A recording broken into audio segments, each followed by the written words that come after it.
আল্লাহ পাক যাকে খুব বেশি পছন্দ করেন তাকে নেক আমল করার তৌফিক দান করেন, তাকে রাতারাতি ধনী বানায়া দেন না। এটা আল্লাহর দয়া না?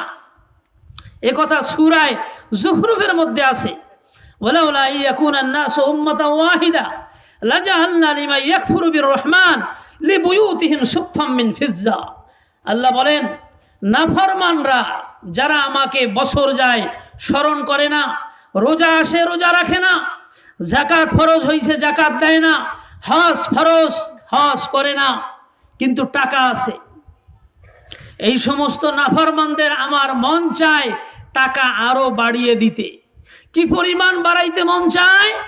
ওই নাফরমান যাদের উপরে আমার গোসা, যাদেরকে আমার দয়া থেকে বঞ্চিত করেছি, তাদেরকে আমার এত এত টাকা দিতে মন চায় যে তারা চাইলে ওই টাকা দিয়া তাদের ছাদ স্বর্ণ দিয়ে ঢালাই দিবে, তাদের দরজা জানালা, দোতলায় ওঠার সিঁড়ি, মেইন রোড থেকে তাদের বাড়ির যে ছোট্ট রোডটা, এ সব কিছু স্বর্ণ দিয়ে ঢালাই করবে।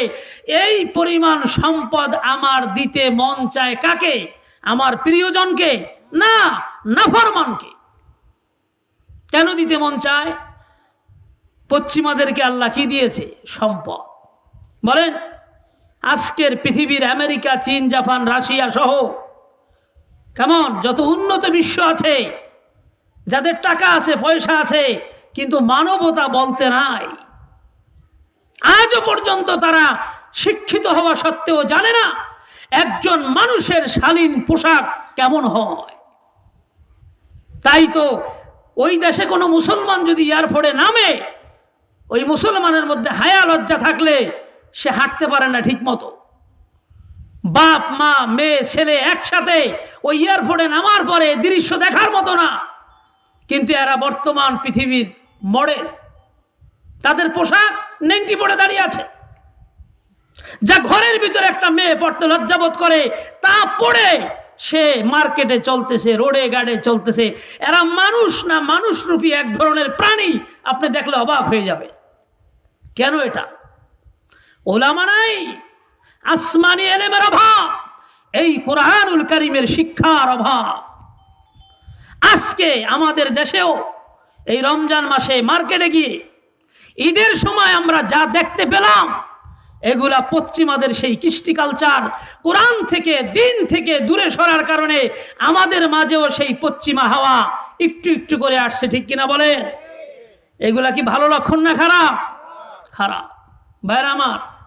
সুতরাং আমরা যেভাবে পচছি, আমাদের সমাজ যেভাবে পচে গেছে, আমরা দিন ধর্ম থেকে যেভাবে এত দূরে গেছি যে আমাদেরকে 24 ঘন্টা বয়ান শোনানো দরকার।